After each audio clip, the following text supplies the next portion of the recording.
Rain. Say good morning, everybody. Happy Sunday morning. Just gotta get a big stretch in before we start. Yeah. If you guys don't know, this is Rain. He's my Cuddy Corso. Big dog. That's Storm, a Rottweiler. Oh, oh. She's got a big voice, as you can tell. And my Cuddy Corso wants to play with it. So we come on every Sunday morning. We talk about raising these big dogs and what we do to keep them safe, keep them happy, and what I do to try to at least entertain my dogs or keep them happy. And for those that are not new, I also know that I have another little dog who is somewhere around here. I'm not sure. She'll surprise us somewhere in the later on. So he's determined to get her to react to him, and he's getting the reaction right there. Oh, you just did that to steal her toy? Okay, we'll give it back to her then.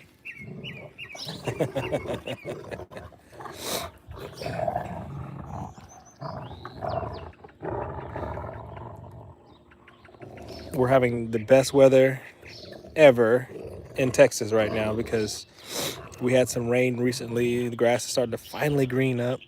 My dogs are, they're enjoying it. And they're enjoying being out here to roll around in the dirt, or not the dirt, but the grass. It's a good time to be out here in Texas.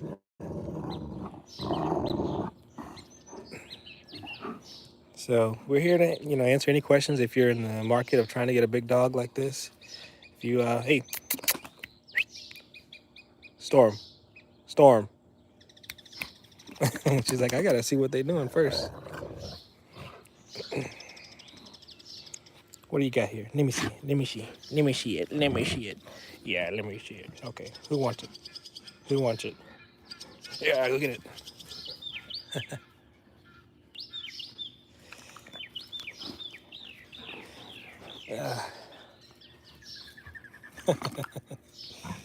I love watching them play. It's like the highlight of my day, you know what I'm saying? Come out here, play with your dogs. Storm? Storm. Storm. She's fixated. Storm, come here. There you go. That's a good girl. All right, y'all ready? I know you're ready. Thank you, Nina. I appreciate you. Nina, sorry, Nina.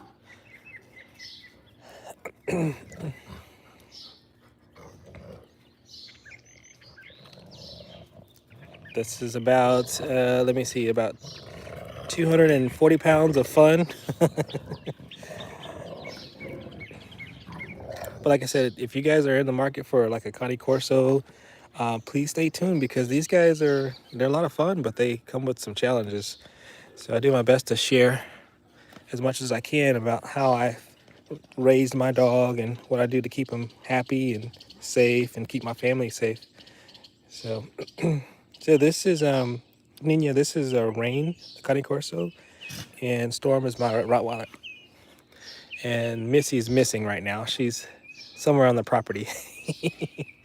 I don't know. She's somewhere around here. We'll see her in a minute. She shows up at random times. We'll be filming, and next thing you know, this little dog shows up. This little cute little dog. Juan, I have to agree with you. I love my Rottweiler. Love her to pieces, man. Just an amazing dog. From Mars.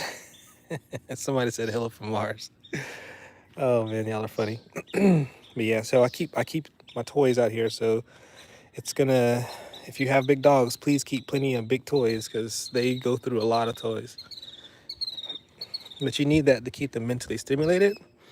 So things like tug of war, they really like that. Ooh, ooh,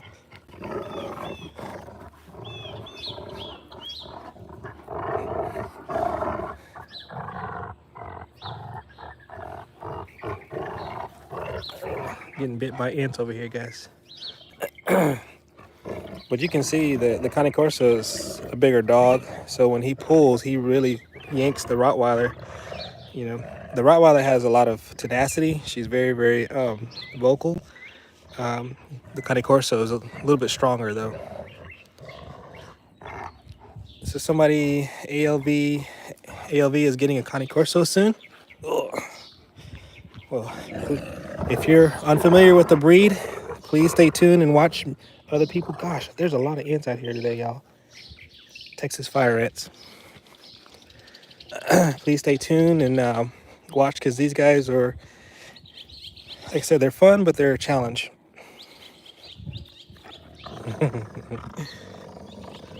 Somebody has an American German Rottie. Yeah, nice. You're getting a hot dog soon.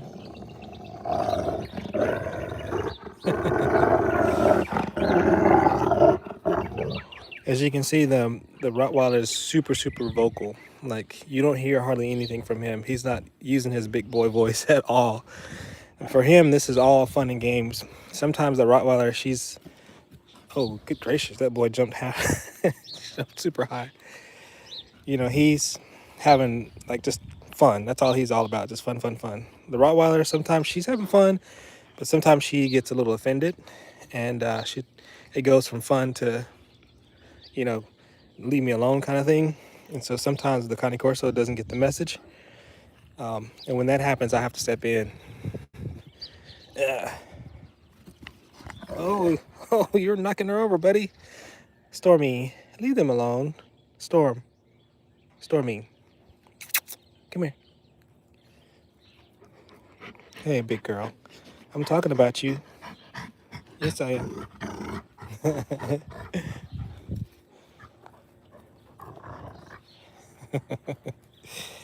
um, Hi, like 7. Brazil's in the house. What's going on? Antonio. I says, hey man, you look like someone who loves nature and dogs. So I have a question. Would you like to watch a tree grow? Or okay, so somebody is got jokes. Got jokes over there.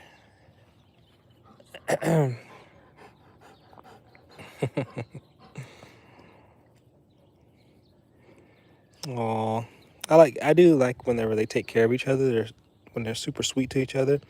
She'll groom him and lick his face, and you know, sometimes I think the Cane Corso almost prefers her affection over us sometimes. What you got there? Hey, what are you chewing on? What are you chewing on? Here, we need this. This is what we need. So the Cane Corso, he's ready to play. Now I will say my Cane Corso is younger. He's the younger of the two, so he's gonna want to play a little bit more than the Rottweiler.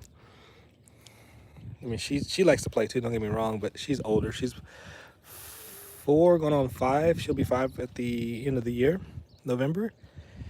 So you know, they both like to play, but he's still coming out of his puppy phase. You know, as big as this guy is, he's a big puppy. Big old hammies on the back there. Let's see if we can get him engaged in a tug of war game. You smell something, buddy? Here you go. They hear the neighbors over next door, so they're fixated on the neighbors. Rain, come on, buddy. Come on, you're doing a show. He's like, I don't care about no show. I'm just trying to see what the neighbors are doing. So really, I love my Rottweiler. Absolutely love them. They are wonderful dogs. They're wonderful family dogs. And I will say that as long as you start training them day one, I would definitely recommend, if you're new to dogs, if you never had a dog before in your life, please do a lot of research before you get any big dog. If you're familiar with the Rottweilers and you know how they are and you know how to train them, you know, they'll make a wonderful, wonderful family dog for you. I mean, they can be just as sweet as this girl is right here. But they do need guidance. They do need a lot of love. And it's up to you to kind of do that job, because if not, if you don't do it the right way, they can take over the home and they can be a danger to yourself and people that visit. So you have to be very careful with these big dogs. So I highly recommend, if you have not had spend any time doing any research or know anything about training dogs, please take the time to do so before you bring that puppy home, because training starts the moment that they enter the moment you interact with them. Don't eat the stick, baby. You got toys. Come get a toy. Come on. So just a prime example. Did you see how I took away the stick from her with my hand like that? A lot of people don't have that control for their dog, or that respect, or their relationship with their dog. It's very, very meaningful to be able to have your owner to be able to take away something that they want, because what that says is that my dog respects me to be their leader and their alpha. And that's very, very important when you have a big dog, because if your dog has the power like she does and doesn't respect you, they won't listen to you, and somebody can get bit or somebody can get hurt. So it's very, very important that day one, you establish that relationship with your dog. Definitely not beating them, definitely not hurting them, but let them know that you're the alpha. Hey, Tyson, what's going on? Give that dog a pet. Let's give him a pet. There you go. How's that?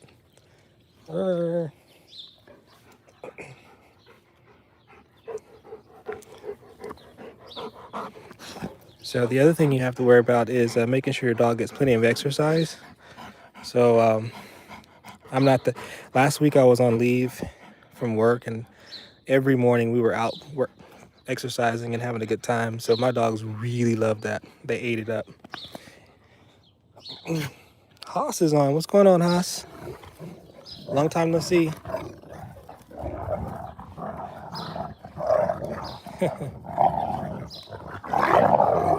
Hey. Calm down. So even though she's super loud, a lot of that is just her way of playing. And I step in, like I said, when they start directing the energy towards each other, that's when I try to step in. And look who's here, little Missy. She finally shows up. Hey, Missy. Say hello to everybody. Say hey, everybody. Meanwhile, the big dogs are.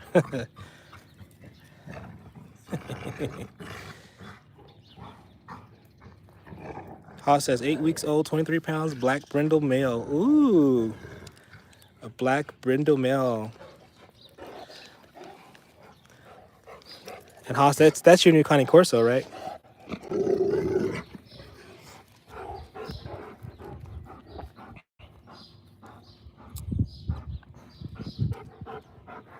We have a French bulldog with a Rottweiler be okay around him. You just have to be careful. You have to learn how to make sure that they're socializing to each other, and just watch them and cut out any bad behavior, especially if you have one dog that's bigger than the other. This dog here is smaller than they are, so she has to assert dominance over them. So I have to support her so that they don't, mistreat her. And what mistreat means that they don't respect her space, and that's important because your bigger dog can trample over your little one and hurt them. So she has to establish. She's marking a plant over here, a weed. She's like, I'm gonna mark that weed. But they definitely they can work together. But you have to be a active participant in their building their relationship. You know what I mean?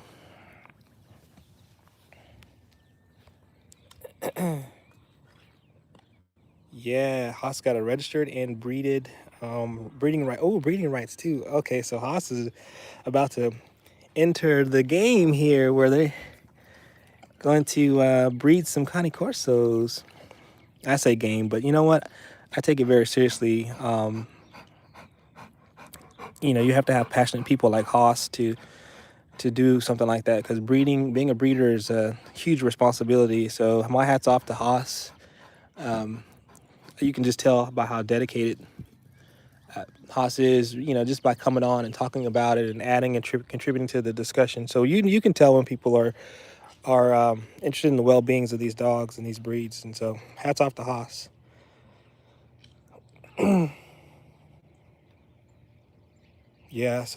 Haas is like, look, I'm gonna be very strict with the sales of my dog, and so much experience and love. Yeah, absolutely.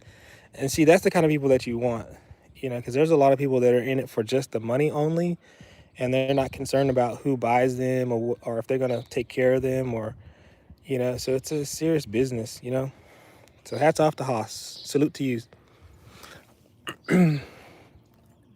And the Cane Corso, he's over there way in the distance. He's got to go to handle some business.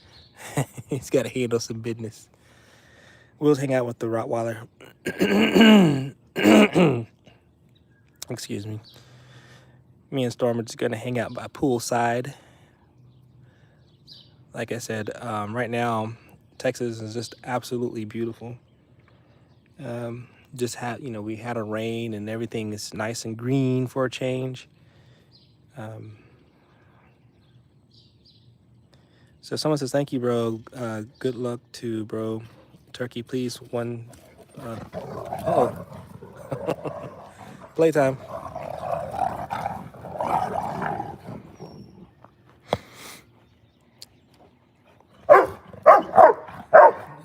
She wants to play so bad, y'all.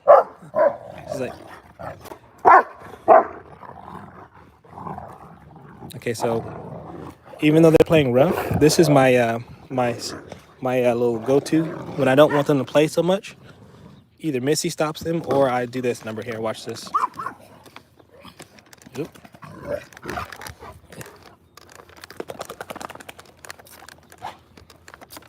My Rottweiler loves the water, so it distracts them long enough so they can cut out their shenanigans.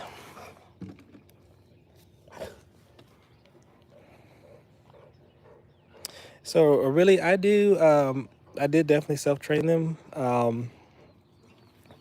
But I will say it's been a long time learning how to train my dogs, because I started off with the smaller dog. She's the oldest of all the dogs. And so wifey and I, when we got her, we were like, okay, maybe we need to learn how to train dogs. And we actually just went to like the Petco. They have like a little class they offer, and they use those clickers, little hand clickers. Whenever you mark the behavior that you want with the clicker click, and then you give them a treat. So if you tell them to come sit down and they actually come and sit down, you mark that with a click, you give them a treat, and so they kind of associate anything positive with the click and the treat. They associate the positive behavior that you want from them. You know what I mean? So in other words, it's just training the owner, really what it is. Training the owner to start to encourage good behaviors and discourage bad behaviors. And from that point forward, we just kept researching on bigger dogs until we were able to handle, like I said, the Rottweiler and the Cane Corso. This breed takes so much experience and love. Absolutely, Haas. That's why I rescued my pup. So many people breed these dogs with the wrong intentions in mind. Sad, really. Yeah, absolutely, Eddie. What is a Cane Corso? Is the same as a van dog? I don't know anything about that. Lucky. Yes, so people are trying to buy a Corso, they should do so from someone who teach and be responsible. Need to protect the breed and not allow poor genetics and bad tempers to be sold by meal. Yeah, absolutely, Haas. So Haas is just warning everybody to be careful. There's a lot of these breeders out here that are not, they're, scrupulous, and they're not trying to maintain the integrity of the breed, and they don't care what kind of temperament your dog is going to have or anything like that. And that matters because, like I said, these dogs are huge, man. They're pretty big, and if they are not done the right way, they can be a menace to society. So we lucked out and got a great breeder out of California, and we met the parents, met his mom and his dad, and they were beautiful dogs and wonderful breed, wonderful temperaments. Patience and love are key. Sometimes tough love. So Haas is bringing in the rest of the story. Well-behaved dogs. Thank you, Vixie, Mr. Okay. What is that? Mr. Okay, this is a Cadi Corso. It's a big dog, but he's a sweetheart. He's a sweetheart. See, at least to me. Uh, no, but these dogs, you have to steer them in the right direction. You know, socialization is important if you want your dogs to be okay with other people. They have to get used to being around other people, and rightly so, Mr. Okay. You know, I wouldn't trust a dog that I didn't know this size because it's not so much that the dog; it's more like what kind of environment that was this dog raised in? Was he raised in a home that was loving and taught the dog how to interact with humans? But it also matters if you're on the dog's territory too. So if you're this dog doesn't know you and you're on his territory, he may be a sweet dog, but he's gonna revert to his protective instincts. So um, all that matters. You know what I'm saying? Look up Dan dog, second strongest dog in the world, 720 square inch per inch bite force. Wow. Okay, I'll look that up. Highly intelligent. I mean, highly and understand exactly what you're saying. Interesting, Mr. Okay. I hear you on that. Totally hear you on that. Hey, Drax, man, what's going on?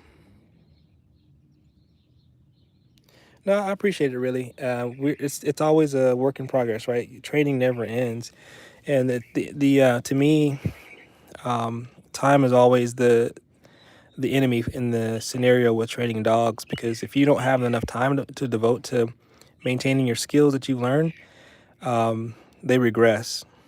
And so, kind of like what Mr. OK is saying that you may have a good dog now, but if you don't keep up the training, they will start going back to their instinctual behaviors. And if they're a real dominant dog, you could be in a world of hurt. So you're right. They're not a. It's never going to be 100%. Like you train once and then everything's good from there on. You still have to maintain that training, and boundary setting is definitely important. Make sure boundaries is not necessarily just because you're trying to restrict your dog's you know freedoms and all. It's more about letting them know that they can't just do whatever they want whenever they want. And that when the human alpha says no, then they have to go with it. So boundaries is an important it's an exercise for the human as well as for the dog because oftentimes we forget about setting those boundaries and we just like, oh, he's so cute or she's so cute, my dog is so whatever, and then next thing you know it, your dog is disrespecting you, knocking you off the couch and biting you and all that stuff. So it's definitely an ongoing process. Process consistency is key. That is absolutely correct. Never take their kindness for weakness, nor do you take advantage of their lives. Great dogs, great work with them. Thanks, Vixie. That's correct. Lucky says it's a Napoleon Mastiff mixed with American Bull. Okay.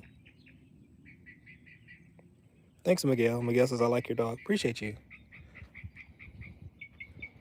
So, yeah, he's pretty cool, laid back, doing his Cane Corso thing, right? Doing a Cane Corso thing?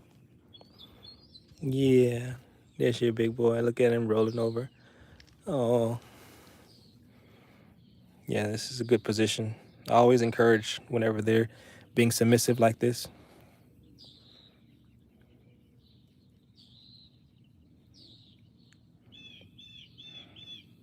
My girl is my baby. She's great with kids and loves pets and livestock, but handled threats like coyotes without issues.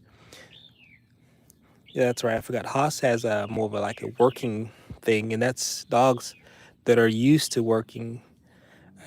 When you put them back in that environment, they love it. Absolutely love it. When they're doing what they're bred to do or evolved to be like, or you put them back in that environment where they're working and have a task, has a purpose. It's like I said this once a couple streams ago. I said, imagine a human being who's never had to work a day in their life, and every day is this luxury, laying around napping and never really doing anything, never having any purpose.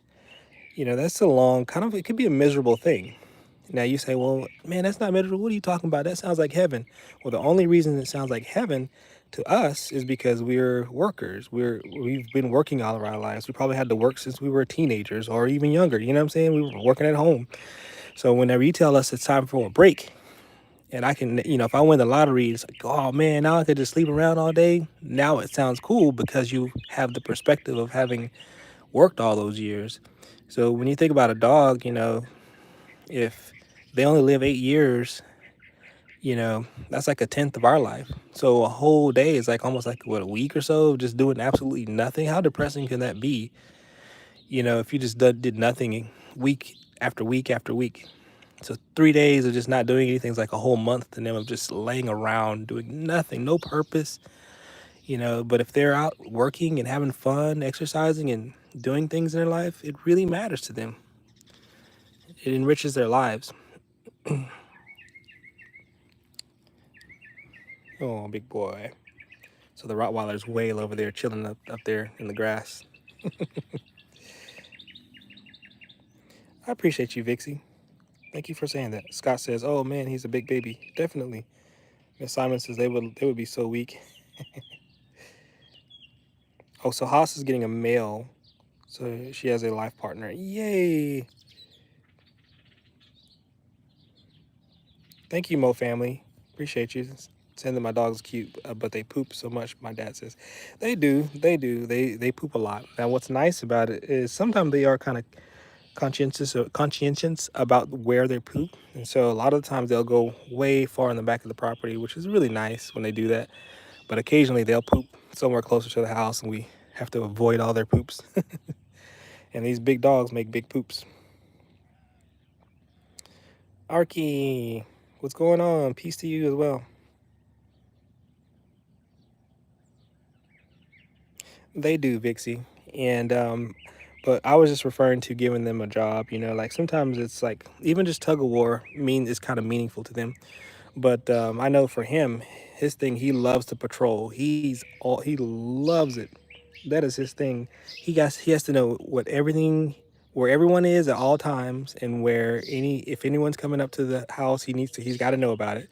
So he guards both this fence over here, he guards that fence, he guards the front door. I mean, that's just in his nature. He just loves to know what's going on. Anytime I leave a room, he's like, "All right, I'm gonna go with you, Dad.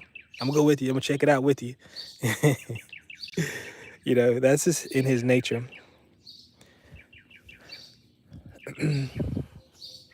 So one thing I used to do is I've got a trike, and I used to let them. I don't know if he really did it, but I used to have her pull me on the trike, and which I think is kind of like a job. That I get to do something. And you probably know what I'm talking about. Have y'all seen what I refer to? Let me open up this garage. I'll show you.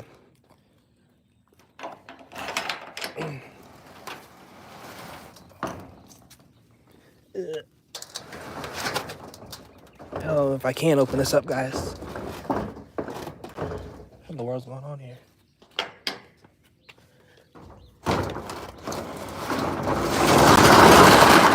Sorry for the noise, but this is what I was referring to, the trike, the three-wheeler here, but then the dog can come into this harness here. And so while I'm pedaling in front, they're able to pull in the back. So I don't work for them, so I'm not promoting their product necessarily, but I just wanted you to know exactly what I was referring to with giving them like a job, you know what I mean? Casper's in the house. What's going on? Casper, you're in India, right? Yep, very good guard dog.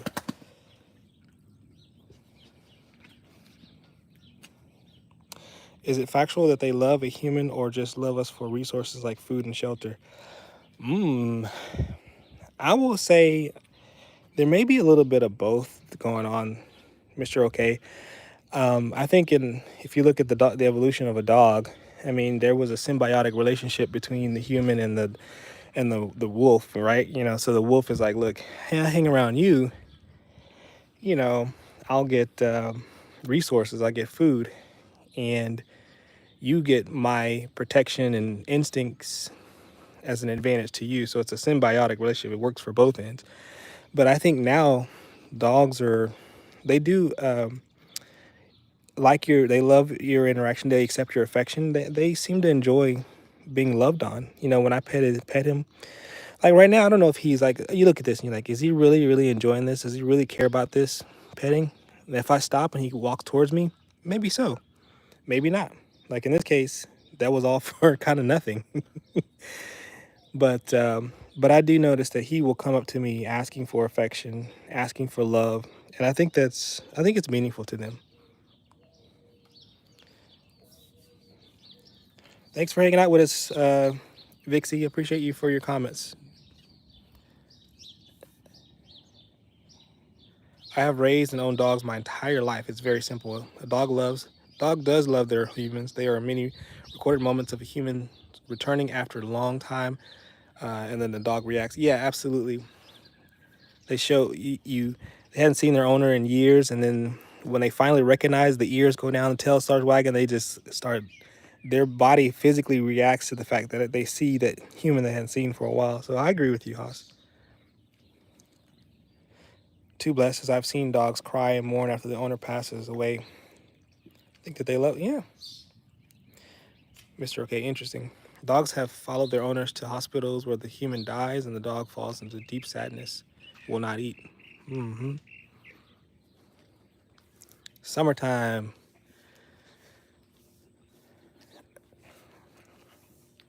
Yeah, it's so nice. This is the best time to be in Texas, y'all, where you get a little bit of rain. Well, I mean, I'm in Central Texas, so we don't get a lot of rain. East Texas get plenty of rain, but Central Texas, this is our fun time. It's about 70 degrees out here. We've had rain showers. The grass is finally greening up. It's just it's a good time to be out. No, no, no, it's great, Casper. It's about, like I said, 70 degrees Fahrenheit. So I don't know what that is in Celsius.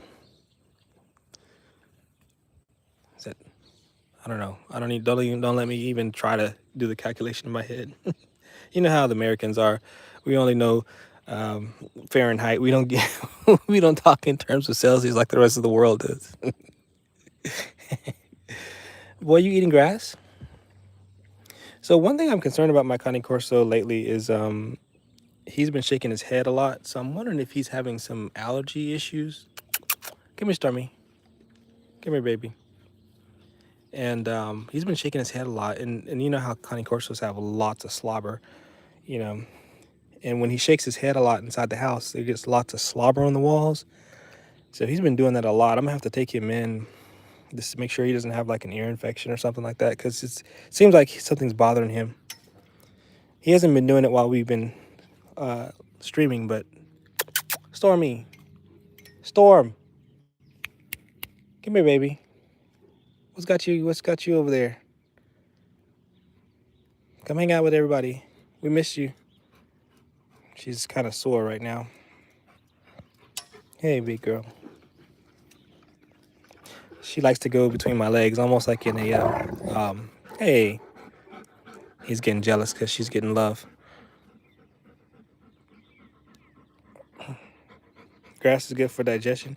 Yeah, Casper, they tend to do that when their tummy's upset too, when they're trying to get rid of some stuff. They'll eat grass. Junie June says ear infection. Yeah, I'm wondering if that's what's going on with him shaking his head so much. So like I said, he hasn't been doing it since we've been streaming right now. But I saw him earlier today, and I think I heard him yesterday doing the same thing. Just all you hear is his jowls going flap, flap, flap, flap, flap, flap, from him shaking his head. So I'm gonna try to go get him seen, and if he needs eardrops or whatever, we can just. It doesn't really smell bad, Haas. I hadn't smelled anything from him, but it's just a little change in his behavior. It's unusual for him. So it's always good to follow up on those things. You don't want it to get worse or anything like that.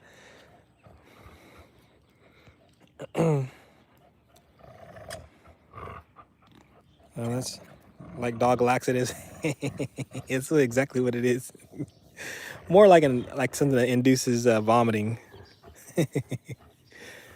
Doggy laxative. Mellow, yeah, mellow. So I don't smell anything just yet. It just, like I said, it's just a change in his behavior. That's what bothers me.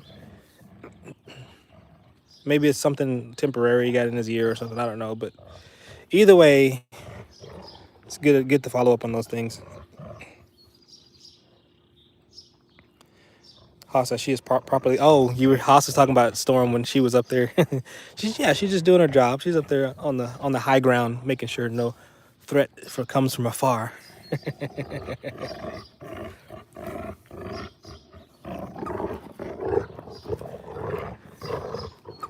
You wouldn't believe how much force is being applied right there when they do that.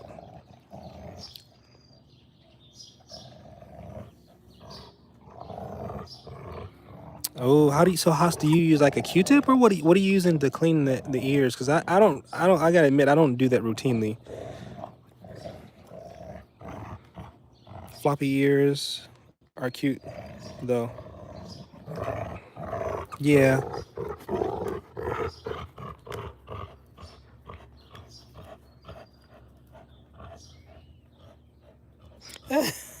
Casper says, school, the poop was the worst. It was like a tortilla.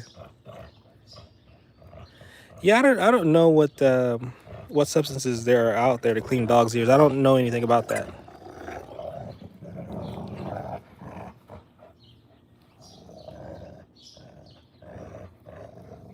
Look a little messy. Yeah.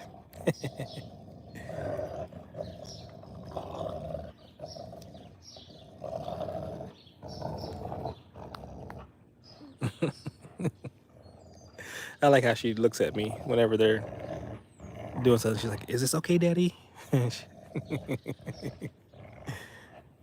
Yeah, little missy.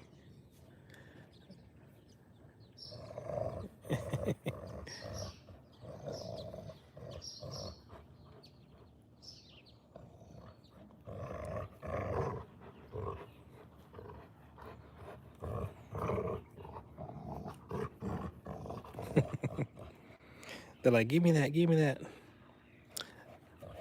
Thanks for a sub. Oh yeah, I didn't. Did I miss somebody? I'm sorry. Thank you. If anyone is new to just sub, I appreciate it. I think later on. So when we're done streaming, we're gonna put on our leashes, and so right now, I've taken off the prong collars, and I'm only just using just the regular leash now.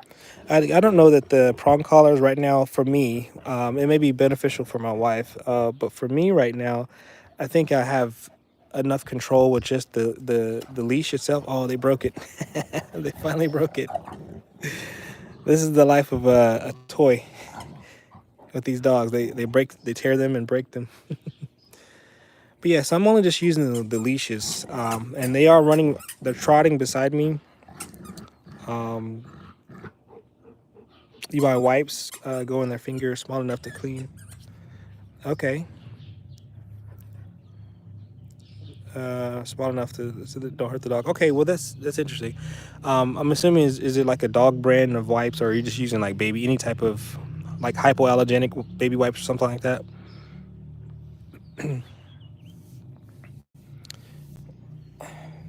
They're like gloves for your fingers. Okay, interesting. But yeah, so I'm just using their now the leashes they get tighter if they pull away from me. So it's kind of like a negative correctional thing, but as long as they're staying close and it doesn't hurt them even if it gets tight. I mean they're pretty resilient dogs, and they're pretty, you know, if they, it'd have to be extremely tight for them to whimper, but they never do. But I do need to have that control because they're still reactive to other dogs. So when we're running and they see another dog, especially if a dog is loose. And I live in a neighborhood, for some reason, people love to have their dogs playing with them in the front yard off leash.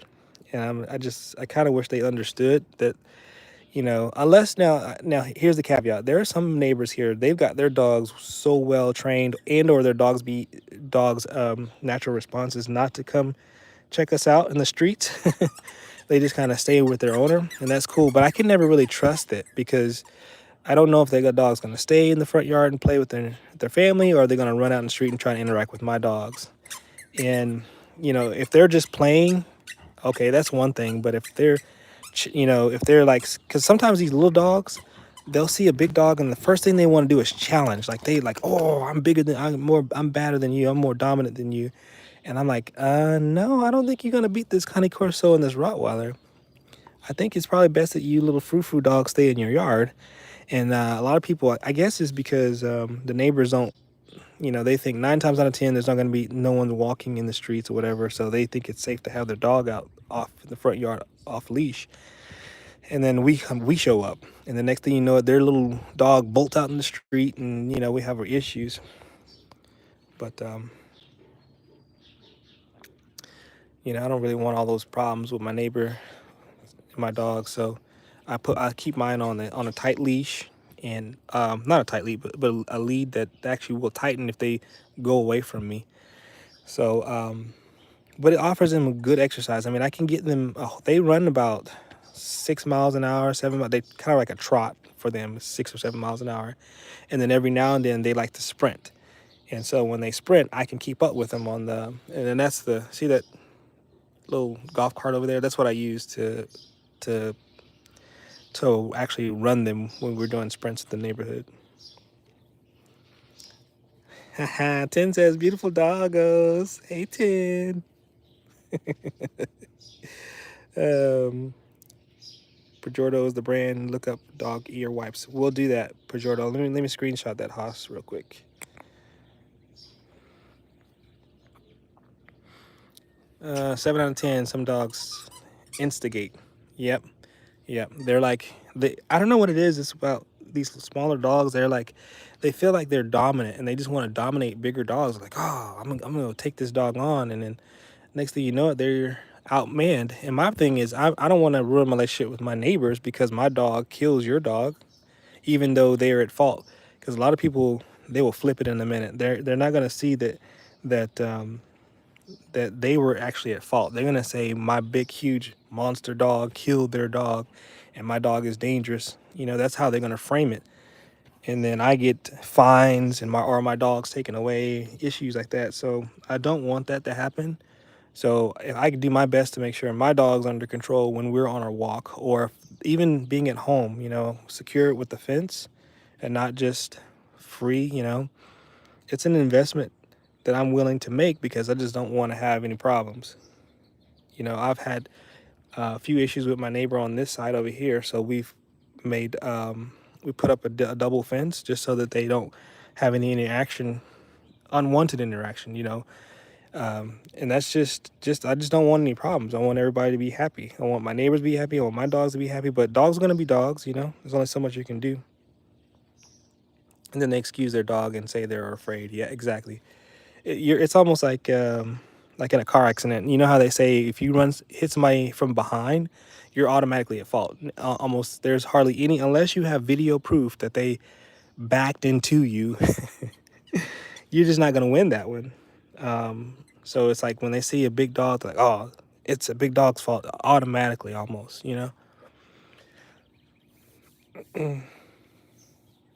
No, I agree with you, Haas. Just ignorance and irresponsibility is what I hear too.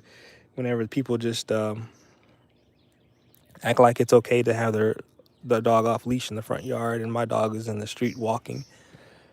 So,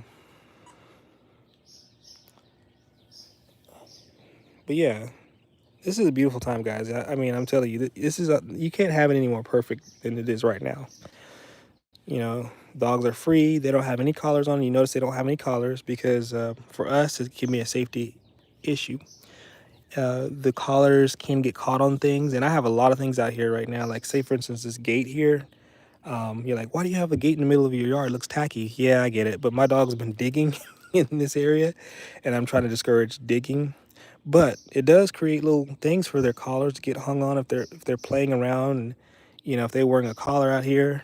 Because a lot of times we're inside the house and they're out here playing, and those collars can be a problem for them. So I just don't let them. I don't put collars on them when they're at home, and they're just free. They just like I said, they're not free to leave the property, but they are free to kind of roam around the backyard, and they have their own doggy door here where they go in and out of the house over there.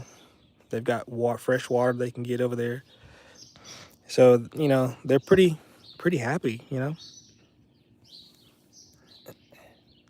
There's nothing wrong with having your dogs off leash in its front yard as long as you have verbal control. Absolutely, Mr. Richards.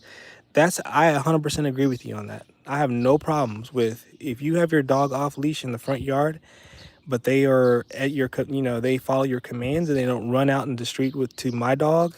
Whenever we're walking by, if you have that level of control, my hats is off to you. And we have a neighbor like that. There is one dog that I know on the when we get to the round to their house, I don't worry one bit about that dog because that owner has that dog trained. But everyone else, more often than not, most people do not have that level of control with their dogs. And people love these big dogs. They love these pit bulls. They love all these other, animals. And they don't have that level. And I'll admit, I don't have my dogs in the front yard off leash. I don't have that control yet. I don't know if I ever will have that level of control. I just mitigated that by every time I go in the front yard, we have a leash on, or we're in the backyard behind the fence. That is my go-to. So it would be nice if I had, if I had that set up, but maybe I could if I had, devoted more time to it. But I don't have it like that.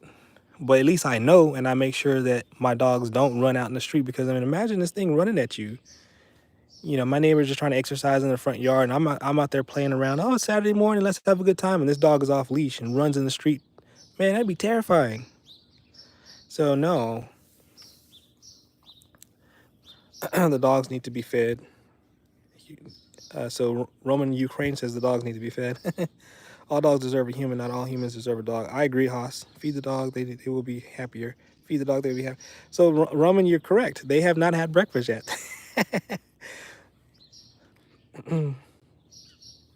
God bless America. You're doing great. Thank you, Troy. I appreciate you. Feed the dog, they will be happier. Jonathan says yes, everybody knows that my dogs need to be fed this morning. Two great guard and family dog if trained right. Correct, Duck. Correct.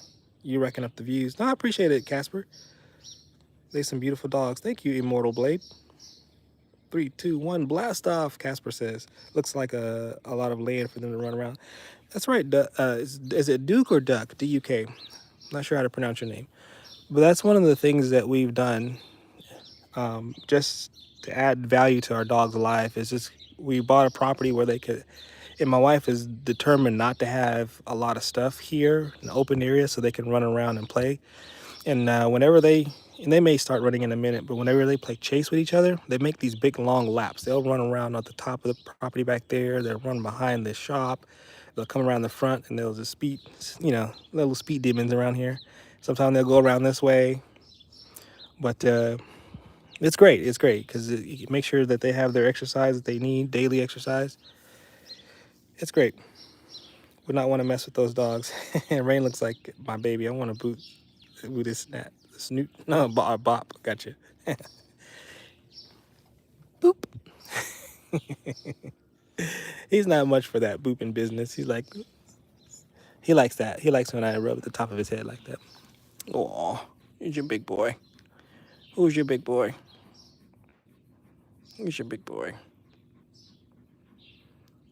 Either way is fine, man. Okay. Getting the zoomies, but yeah, it gives them a lot of stimulation. I agree. They love to do that. They love to chase each other around in circles, and So yeah, most of this backyard really is kind of dedicated to like you've got stuff to chunk balls with. My water gun for them. She loves to chase the water. He's afraid of the water, but I use that as a distraction from if they're doing some sinister activities. And then they have their whole toy pile that they can go in and out because sometimes they'll look for a specific toy, like they know which one they want to get, and so they go in there and get their toy. And then we got a backup toy box over there, and we have toys inside the house too. So a lot of our lifestyle revolves around our dogs, making sure they have what they need. Thank you, Olivia.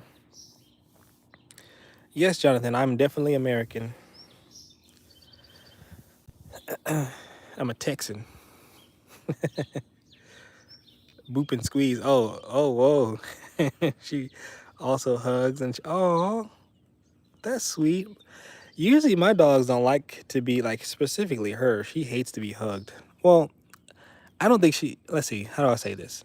Whenever I hug her, she either purrs or she growls. I can't quite tell sometimes which one it is. Now she won't necessarily bite me, but she doesn't give me the sign that she likes to be hugged. This guy, he don't mind it. I think if I hug him, he doesn't care. But she tends to not like to be, because I can see how that she, if you're putting your arms around them, they could maybe feel like it's a dominating thing to do. But I don't know. Oh, so whenever they grab with their front leg, it's like they're giving you a hug. That's what you're saying. Okay, yeah, I follow you. Jonathan's from England. Hello, Jonathan from England. Cool. How was it over there? So you guys are. It's probably nighttime for y'all. Storm is just a tomboy. Yeah. She says, "I love you, but don't get mushy." Yeah, pretty much.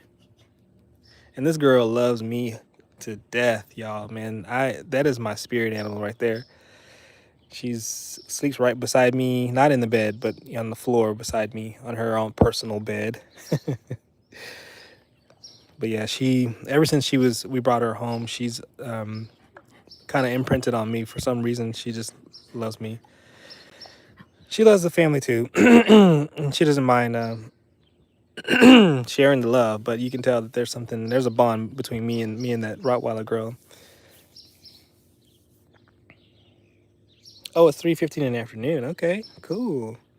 So Nina says they're so cute. Gosh, I want to hug them. Okay, let's go give them a hug. Come on. This is from Nina. Here's your hug. Oh, he says thank you. He says thank you, Nina, for the hug. And then here's a hug to Storm. See if she doesn't growl. Oh, okay. Here's a hug. Oh, okay. You're too far away. There you go. Here's your hug.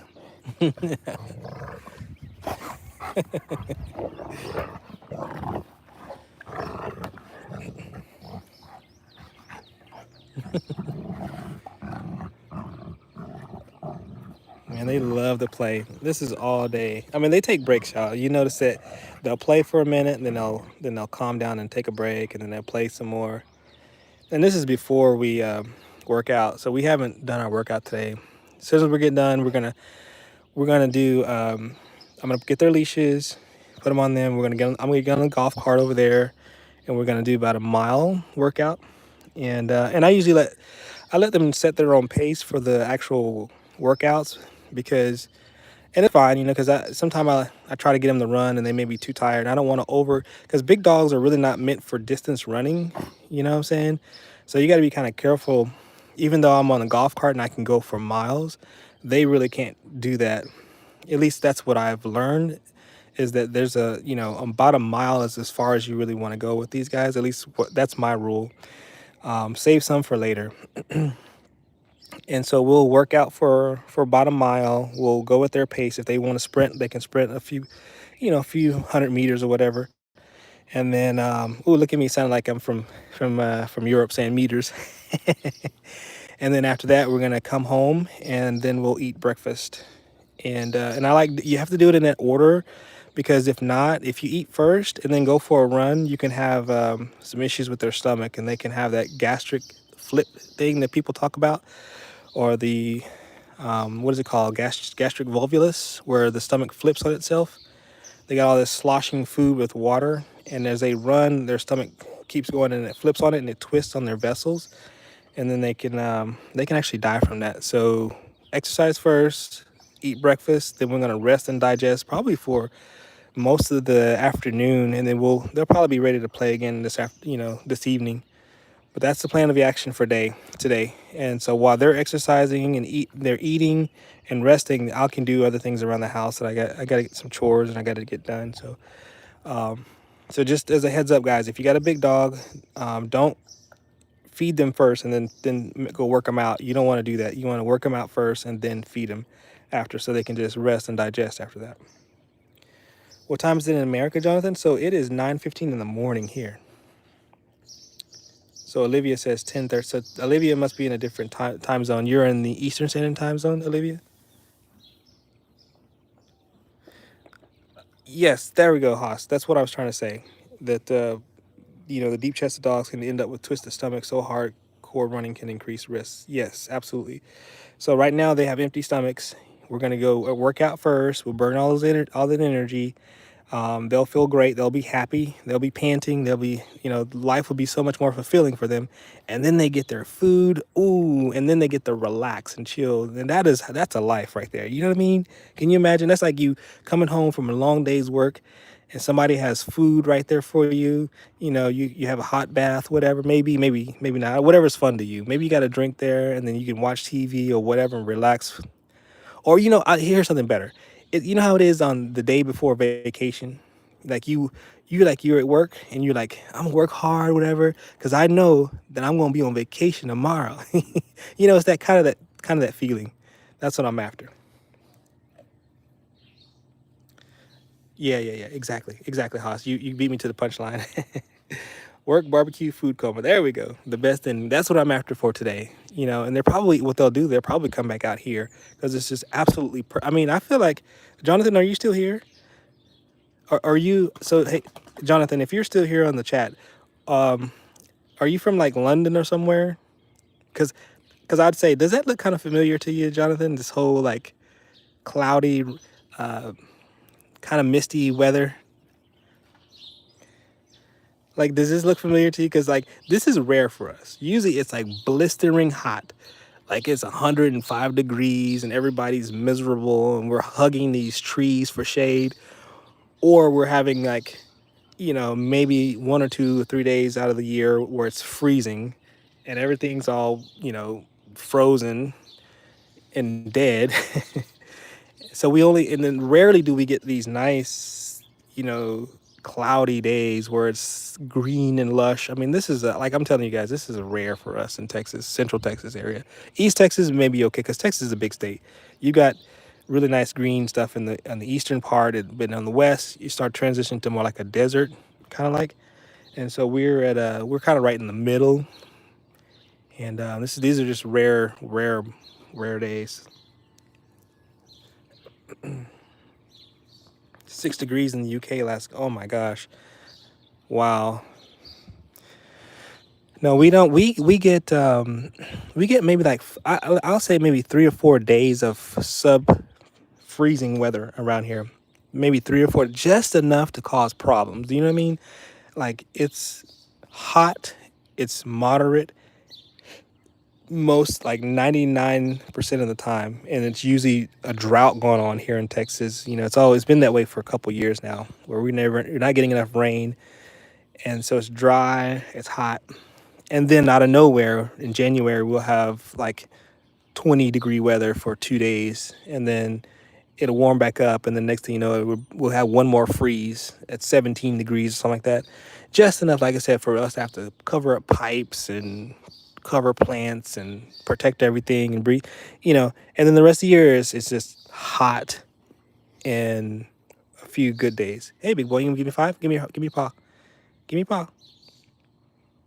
You don't want. There we go. Oh, good boy. Give me a paw. Good boy. That's a good paw. Good boy. And then then he goes for a jump. So I had to put my hand up. He thinks paw means to jump on him, or jump on me rather.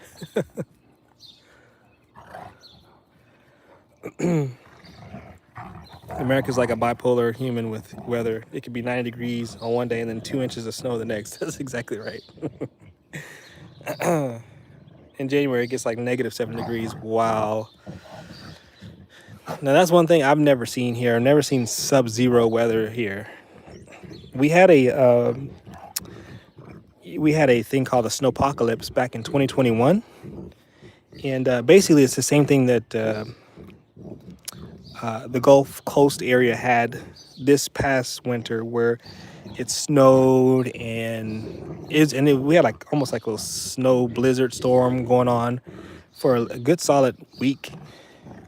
I mean, the infrastructure kind of fell down, so a lot of people lost their electricity, lost water, and many people had to kind of bunk with other people. Like they had to move in with other people just because it was just so bad. The conditions were so terrible. People were burning their furniture just for warmth, and but that's like a once in a lifetime event, here for this area. But we survived that 2021, 13 inches of snow. Wow.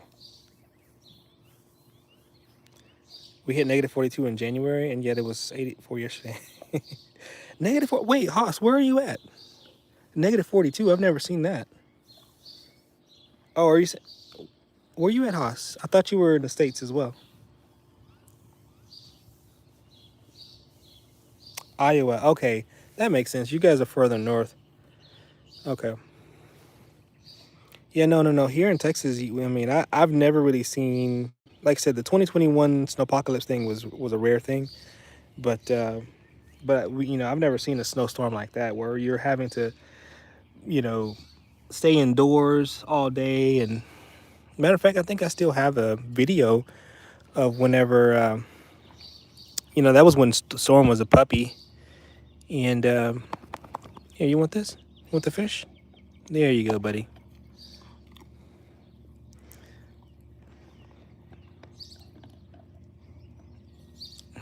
There you go. So they're occupied now, just chewing different toys.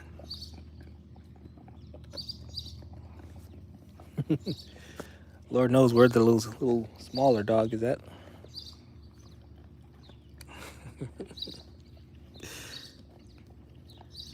Yeah.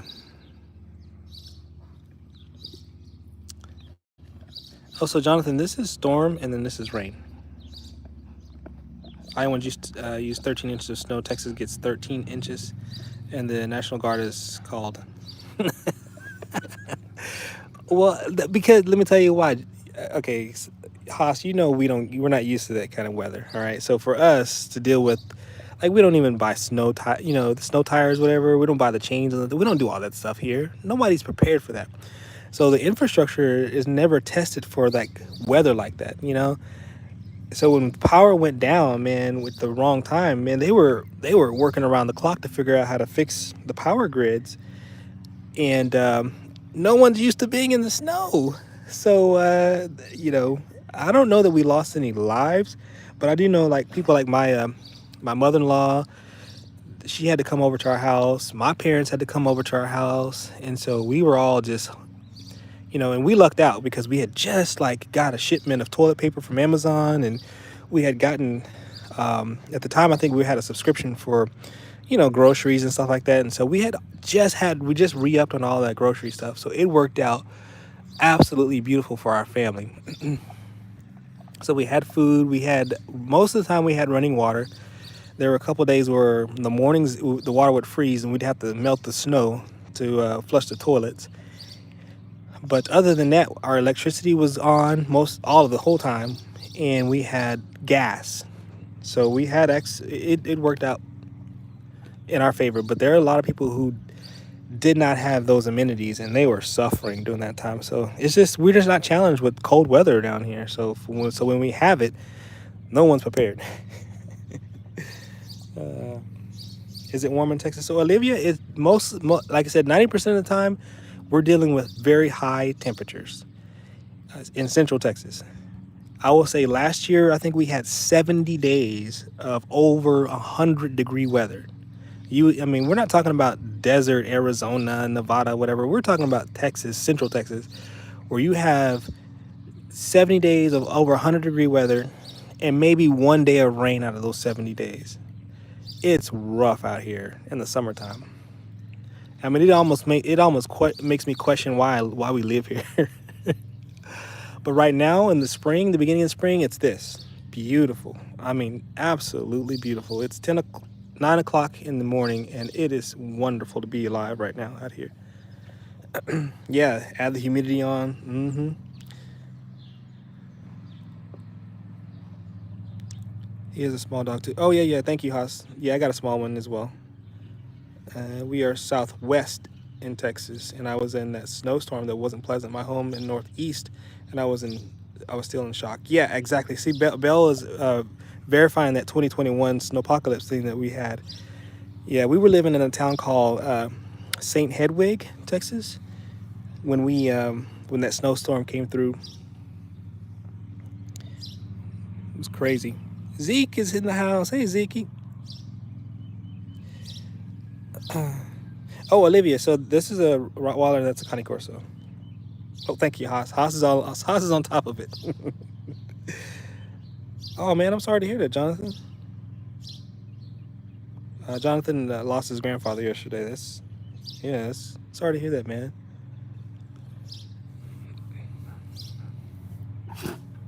Oh, bless you. Bless you. Did you get some grass in your nose? You got some grass in your nose? Okay. Oh my goodness.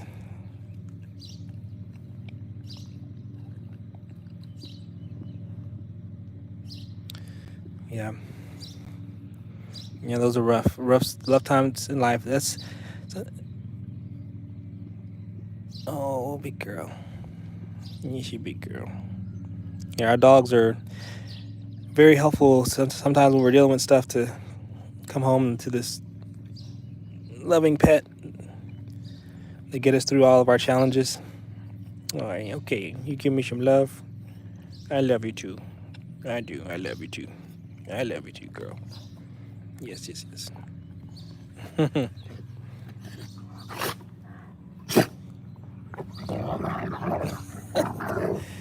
That time she instigated it.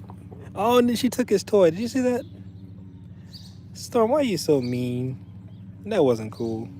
And he comes over and checks out her toy. They do that to each other all the time. They steal each other's toys. Thank you, Jessica. Appreciate you. Jonathan, are you talking about me? What's your real name? So I usually don't use my name. I've historically just said Storm and Rain's dad. I've used my name TJ on my when I've done like some face when I show my face and then I'm just like reviewing, do like a podcast type thing. So you can call me TJ if you want to. I was aerator dogs all my life, but now I have a best friend named Thunder, and he has. Oh, Bill, I wasn't quite sure what you mean about you was aerator dog. I'm not quite sure.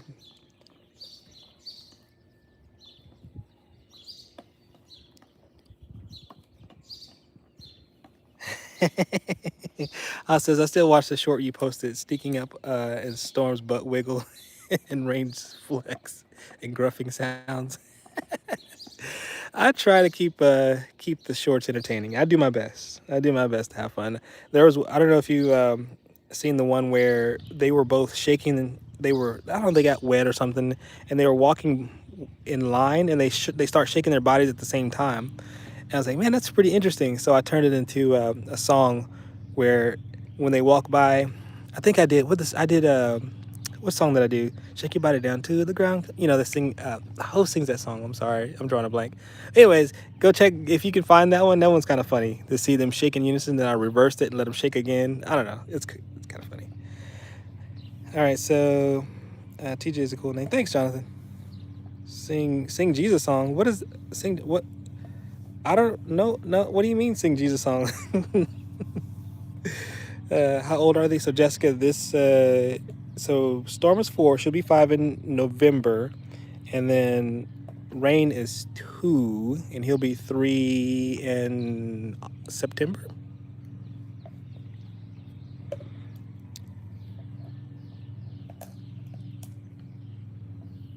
Oh, Belle, you were saying you were afraid of dogs all your life, but now I have a best friend named Thunder, and he had. Okay, okay, I got you. Yeah. So a lot of times people have had experiences with dogs when they're younger, and that fear carries over. And you know, like and I think it's like how you have to socialize a dog to other human beings. Sometimes you have to re-socialize the human being to a dog. You know, just spend more time and getting your body not to react to the fear that you had when you were a child. And but it sounds like you've figured that out, and now has a best friend. Storm, I mean not Storm. Sorry, Rain. Are you eating Rain? Are you eating a stick? Don't eat a stick, buddy. We got plenty of toys. Here, I'll get you one. You want a toy? I'll get you one.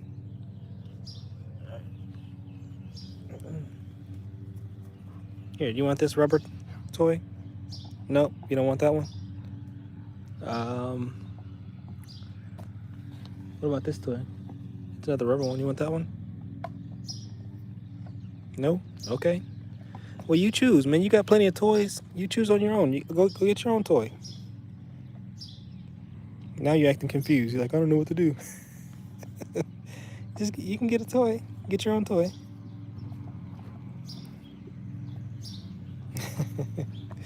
Okay, so Arul wants me to sing Christian songs. I don't know any Christian hill song. I don't know any of that.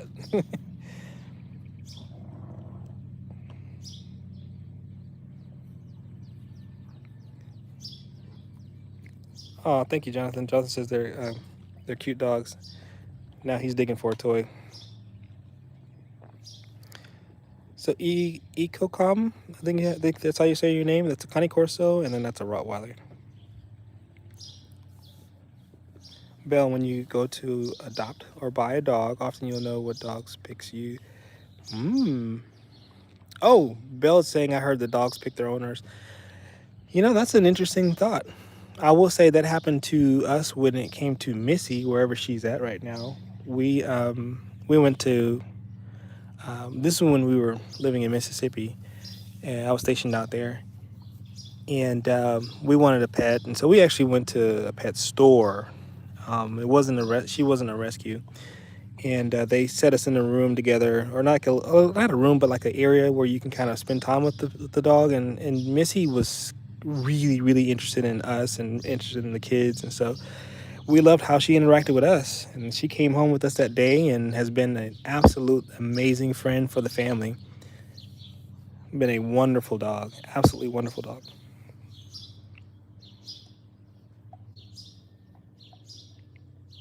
Yep. I mean, it was like some of the other dogs were like, they were happy, you know, and I hate to kind of present like we're just picking through whatever, but you know, some of the other dogs were just happy to be out of their crates or whatever they were in. But Missy was interested in us as a family, and that's why we decided to bring her home.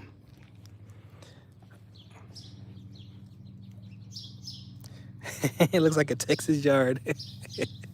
Yeah, because it's so hot, man. I'm telling you, it's like most of the time, most of this is always like struggling brown and somewhat green, because especially when we go into water restrictions, Lord, man, there's no chance that my grass can grow.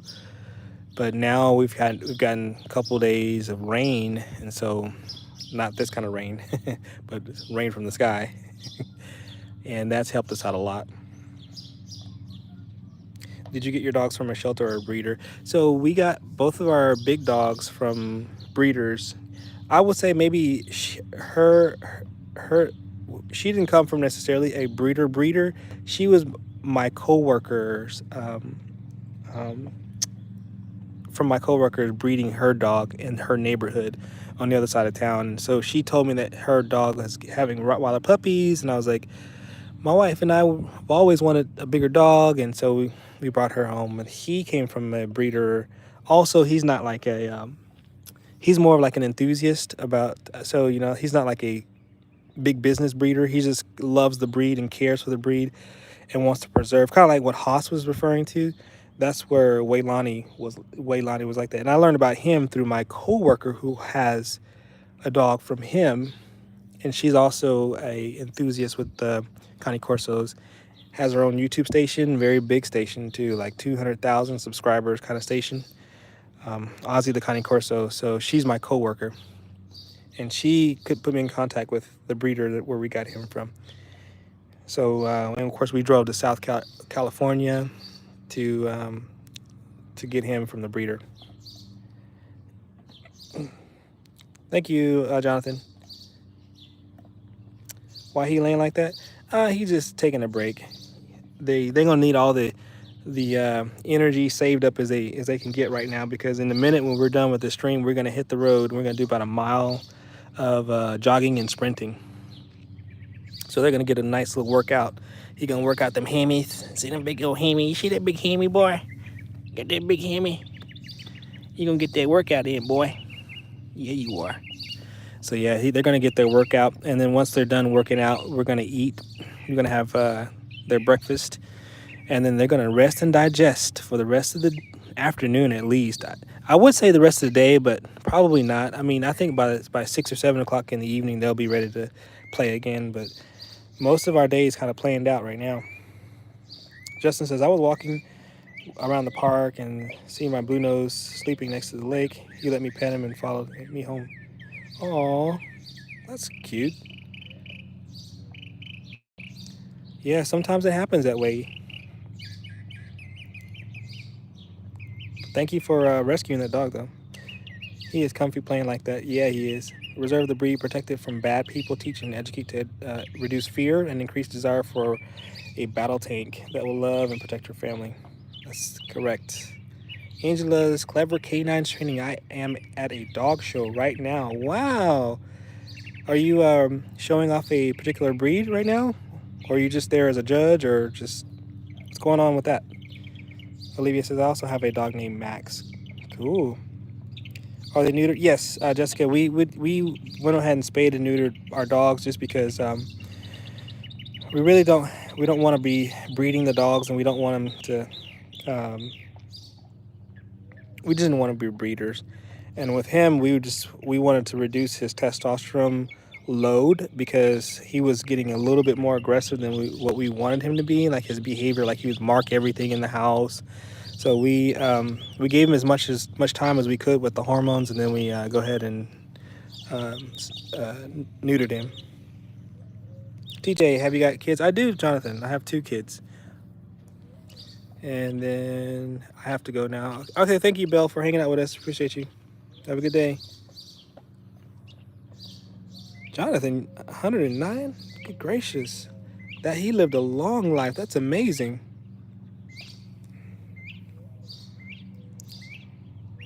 So, I mean, I'm very, very sad that that you lost him, but it does seem like he had a long, long life. So that's amazing.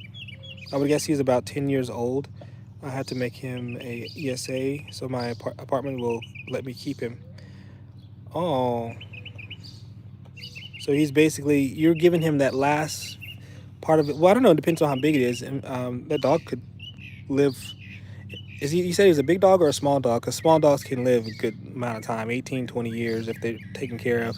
But if he's a big dog, then he's probably at the end of his life. So you probably gave him the biggest blessing that he could ever receive. You know how to make a hormone. Don't pay. What? Oh, Lord. Michael, come on now. TJ, how old are your kids? So, Jonathan, my oldest is actually out of the house. He is in his early 20s. And then we have a teenager who still lives at home. But both of our kids watched us raise dogs. When we were in Mississippi, we had both of our kids that they were still small. Like uh, both of them were still school age children, and so we teach them how to handle the dogs just as well as we do.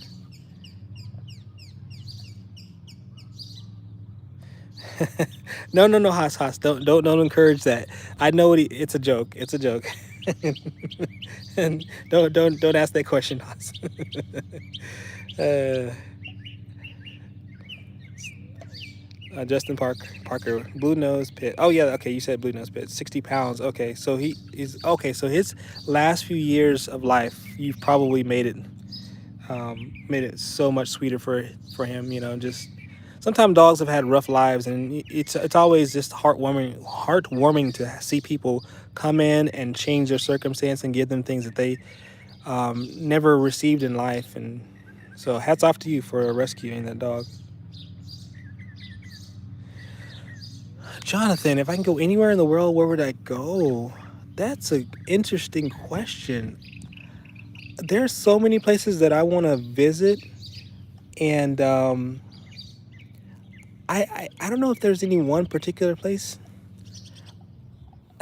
Man, there's at least like five places that popped in my head just to visit. Now, to if I wanted to go to live, that's a different story. I've always loved the tropics, so anywhere in the tropics would be great to go visit and potentially live or retire. but I would love to visit North Africa. I mean, I would love to go to the see what the ancestral land is like. I think my people here, Black Americans, most of us probably come from the eastern um, shore of Africa, maybe Nigeria, all those places like that. So I just would love to just take an African tour and just go and visit a lot of those places, particularly North Africa, um, Ghana. Did I say that right? It's Guyana or Ghana? It's Ghana, right? Ghana. And, Cameroon, all those places like that. And then after that, I wouldn't mind visiting places like Japan or maybe even Dubai. I've never been to Dubai. I would love to go to Dubai. So anyway, I mean, there's a little list there. So I don't want to get too deep into that. Jonathan says I have good English. Do I? I, I don't know that I have good English or not. So Michael says, come to Washington State. Oh man, Michael. Okay, now you're speaking my language, man. I've seen some videos from people who live like the Seattle, Washington State area, and it's like this too, right? All the time, from what I understand, the weather is just absolutely beautiful.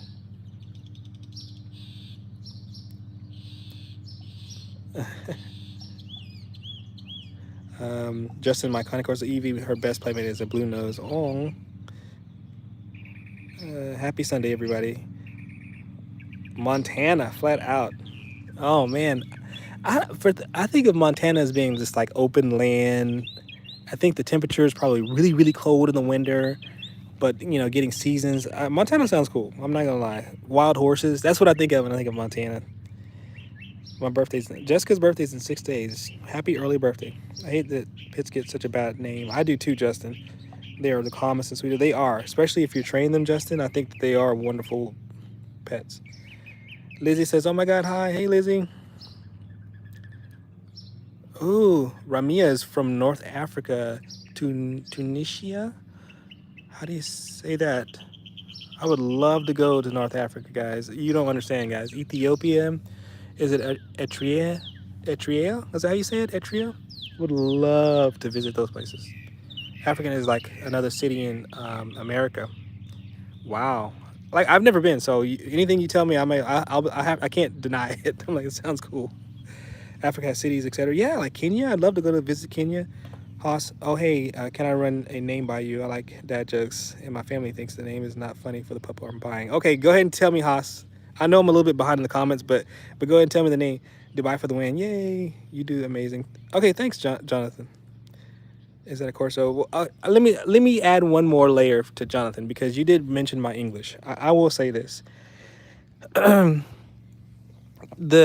way I sound is a product of my experiences. So, and I will say my experiences vary. I grew up in a very poor East Texas environment, so my speech, my vernacular was very, very different than it is now. Now, my vernacular is influenced by choices that I've made to include college, secondary school, and my profession. So I'm around a lot of people who speak very differently from the way I spoke as a child. So a lot of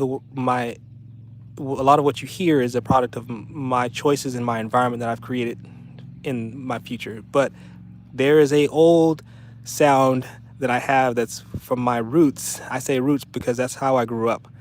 Speaking correct English was not a common thing in my house when I was a kid, so it takes a it's an effort. It's an effort. It takes a lot. And even right now, I still don't have the best vocabulary. I don't have the best pronunciation of certain words, but I do make a large effort to make sure that if that I try to talk with clarity, and which I'm not always successful, and I try to write with clarity without errors with my spelling.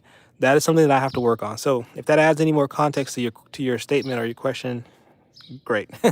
There you go. So Lizzie says, "Do you remember me?" I'm struggling, Lizzie. Can you tell me what we talked about last time? Go to Yellowstone National Park. It sounds awesome. Is Zaza? Yes, I know Zaza. Lizzie. Okay. I've been to Montana for the Crow Indian pow. Wow. Mm. This is my other. Okay, Lizzie, it's very cool that you or Zaza. I'm glad you're here, Jonathan. It's like Tunisia, Tunisia. Africa is not a third world country. Sorry, National Geographic. Yeah, no. I don't, Michael. I've never assumed that Africa is all what people portray in the media. I think there's absolutely beautiful parts of Africa that's well developed. So I'm not, I don't quite allow the media or television to influence everything I knew about. Now, I say it's a huge portion of it because, I mean, obviously, when you're bombarded with imagery of a particular country, that's going to be your perception without any further, inquiries or any further research. But, anyways, I agree with you. I'm a Georgian boy living in Florida. Oh, yeah, down south. Justin's from down south. That's what's up. Got to have them grits and shrimp and grits. You know what I'm saying? What is so what Rashuda mean? I'm not sure how to pronounce your name, but it's I got Rottweiler and Connie Corso. Yes. Thank you, Jessica. Appreciate you. Definitely my life has gotten better, but it was a huge effort. I mean, it was a huge effort, but it paid off. Alex said, "Don't trick, bro. Don't feel pressure to fit in." No, so Jonathan, it's not about fitting in. It's about making sure that I create opportunities for my family. And there's definitely a perception of if you're trying to make it in society, if you're trying to thrive in a particular realm or a particular career field, if you don't act a part, you will be marginalized really, really quick. So you have to adjust. I mean, I know people will disagree with me and think that there's no such thing as so there's a term that we use. It's called code switching, and I'm not suggesting that I'm faking what I'm doing. I'm just saying that I had to learn to speak differently, and I had to learn to use correct English. I had to learn to make my sentences have syntax and structure and all. You know what I mean? That's part of it, and I think everyone should improve wherever you start from. You should improve yourself. So if you're born in the hood, great, improve yourself. And there's nothing wrong with improving your ability to speak. Or I'm a work in progress. I mean, sometimes I forget to speak with clarity. Sometimes I don't enunciate my words, and that's my fault. I have to work on that, and that's what I do. I work on those things. But anyways, I don't want to get too far off in that, and we're straying away from the dogs. Take care, Olivia. Oh, Olivia's head. Okay, yeah. Thank you, Olivia. Thanks for hanging out. Your English is better than me, and I'm born here. Michael's laughing. And I appreciate y'all so much. Uh, Thank you, thank you, thank you, thank you. This is why I like your channel. Thank you, Michael. Appreciate you. Did you see the name suggested? I like. Oh, I missed it. I missed it. Dang it, Haas. I missed it. I was gonna see the name that you were thinking that was kind of funny to your family. I'm scrolling back. So how about Napoleon Bonaparte? By tea party? By tea party. I'm trying to think. France is a neighboring country. So how about Napoleon by tea party? Are you saying by tea party?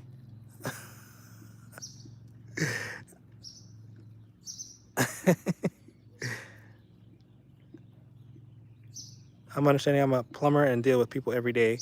There we go. His advice is solid. Thank you. I appreciate you, Michael. His foundation. They're strong. Thank you. Thank you. Y'all are awesome. I appreciate y'all.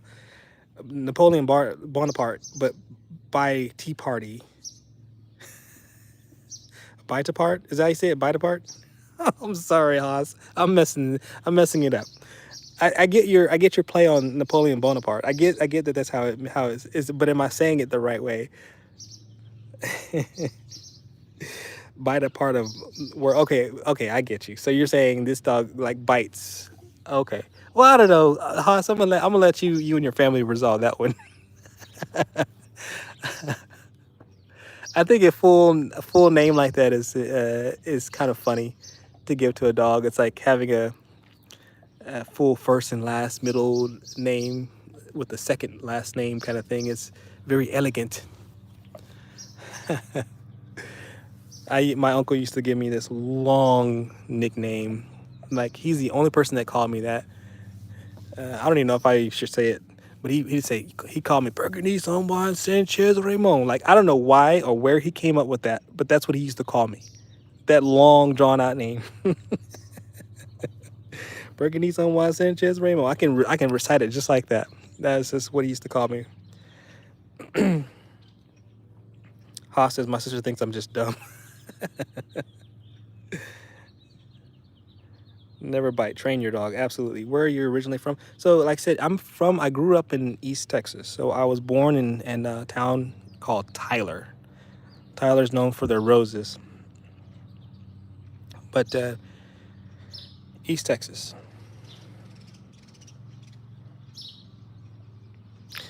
Yeah, I think so, Michael. There's some part of their instinct that they guard what's theirs and they protect what's theirs instinctually. And so I say this a lot on the channel. I don't. My dogs are not trained to be guard dogs per se, but I take advantage of their natural protective instincts.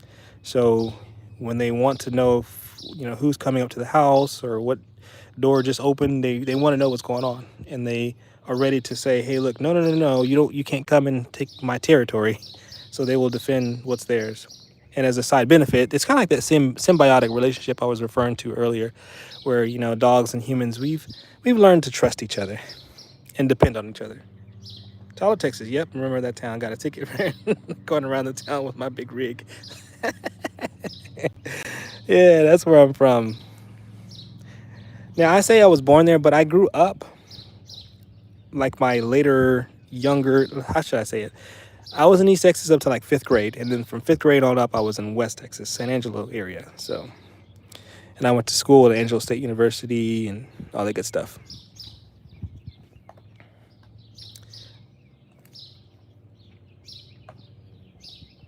Oh, yeah. So Haas is like, I got this on lock.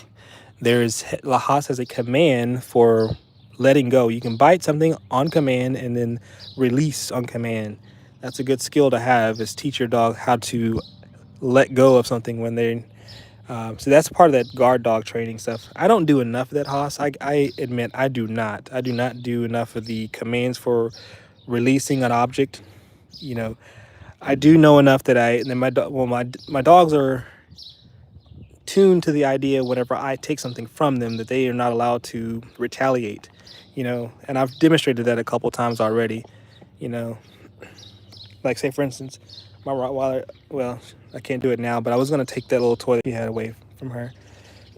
So she's, but I really should work on that command, like to release it. For me, I just go ahead and take it. You know what I'm saying? Which is okay. It's just a part of that whole making sure your dogs respect you. But that doesn't mean that necessarily works whenever they're in the heat of something. If they're seeing red, you know, they may not hear me. But if they're trained to have that release command, that will make a lot of sense in that case. What's up, big boy? You trying to be cute? Are you trying to get some love? Have your dogs ever attacked someone to protect you, TJ? They have uh, barked at people when I'm walking, which I don't prefer that because, like for instance, she's the first person that would do it, and he won't. He won't. He's a little more socialized to people, a little more accepting of strangers when we're out and about. She's not. So I had one time I was walking in the community and my CrossFit coach actually was running, and we stopped to talk, and I made the mistake of allowing my dog to be in a position between me and the coach, and so she thought that she needed to protect me, and so she started barking and started doing her Rottweiler stuff, and I was like, no, no, no, no, no, and so I had to kind of pull her behind me, make her sit, and all that good stuff, and it just let me know that I've got to socialize her more, which I still to this day have not done a great job of socializing my Rottweiler. I'm barely keeping up socialization with the Cane Corso. That is something that I have to work on.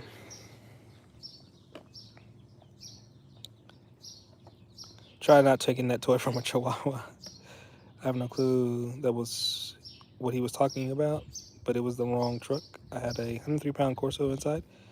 Oh, I'm lost. I'm lost on the conversation, guys. So, Michael's in East Dallas. You in Dallas? Dallas, Texas? I got family up there in Dallas. I actually went to school in Fort Worth. Actually, love Fort Worth. It's one of my favorite places in Texas, actually. Bliss.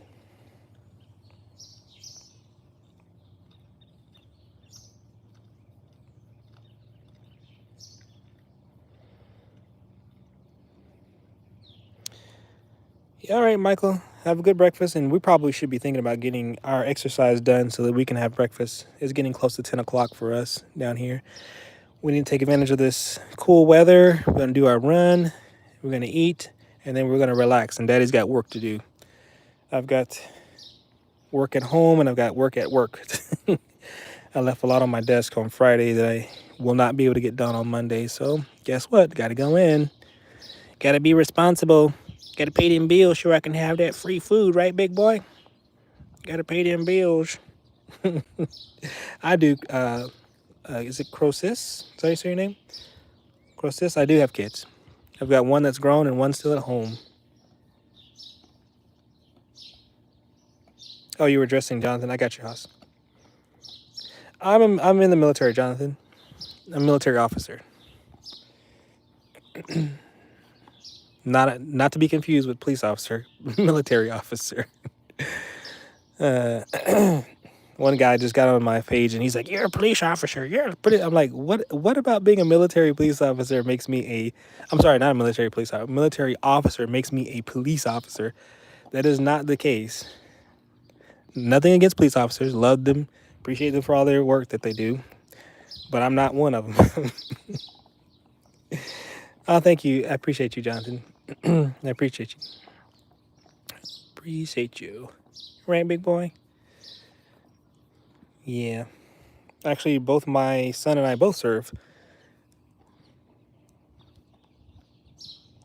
So, Michael, I'm not Army. We don't have MOSs. We have AFSCs, and mine is in in the medical field. Air Force.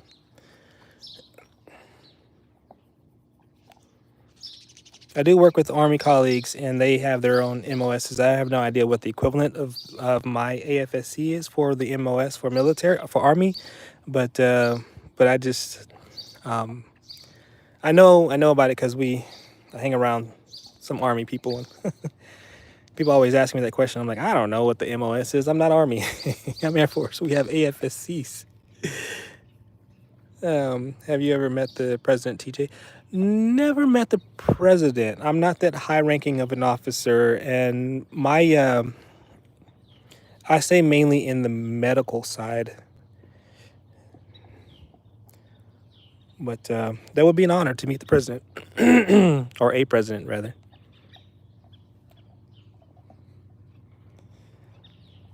Doc. But yeah, I enjoy what I do. Enjoy what I do. I do.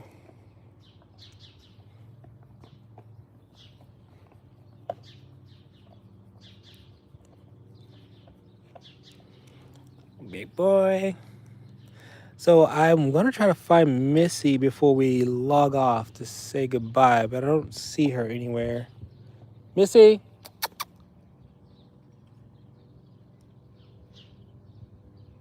You can see they're looking for Missy too. They're like, where is she? They're looking for her to come running. Missy! Where are you, Missy?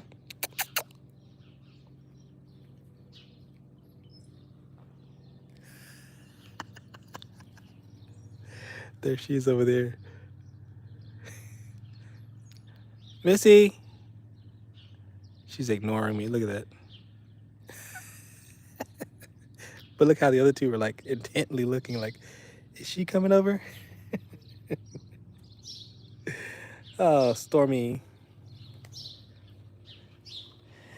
All right, guys. Thank y'all for hanging out with me this morning. We are going to go get our leashes and we're going to go for this run. If anyone have any last minute questions or comments or whatever, thank y'all for y'all's time. And please come back next Sunday morning. We're going to be doing the same thing. We're going to hang out. We're going to do some more updates. Hopefully we can get him in to check his ear Maybe even I can grab those wipes that Haas was referring to. Maybe he needs to get cleaning. Maybe I'll start that way. Maybe I'll start cleaning his ear, make sure there's nothing coming out of it. And if I do see something, or if it still kind of continues to bother him, because he's been good. Like I haven't seen him shake his head the whole time we've been out here. But I'm still thinking about bringing him in next week to see, make sure he's cool. And then, but I'll give y'all an update next weekend. Yeah, thanks, Haas. Thank you for everything, man. Appreciate you. But oh, also thank y'all for the thumbs up. I appreciate y'all. I got 48 today. That's a lot for us. Normally we only get 20. So thank y'all so much for all those thumbs up. Y'all are amazing. And I think there was one sub at least today. So thank y'all for that sub. I missed who it was. I have to go back and read, but I don't know who it was that subbed today. But thank y'all so much for your subs and your thumbs up. Have a great day. Oh, Jonathan, I stream mainly Sunday mornings at 8:30 Central Standard Time for the US. So whatever time it is now, I'll be back next Sunday the same time. So if you want to catch us then, when we're on for usually about an hour or so, yeah, maybe an hour and a half, just enough that we can play around and just talk about little topics here and there. But thank you so much for your sub. I appreciate you, Jonathan, in the UK. We'll catch y'all later. Thank y'all so much. Have a wonderful day. Peace out. Say goodbye, doggy. Say goodbye. Bye-bye.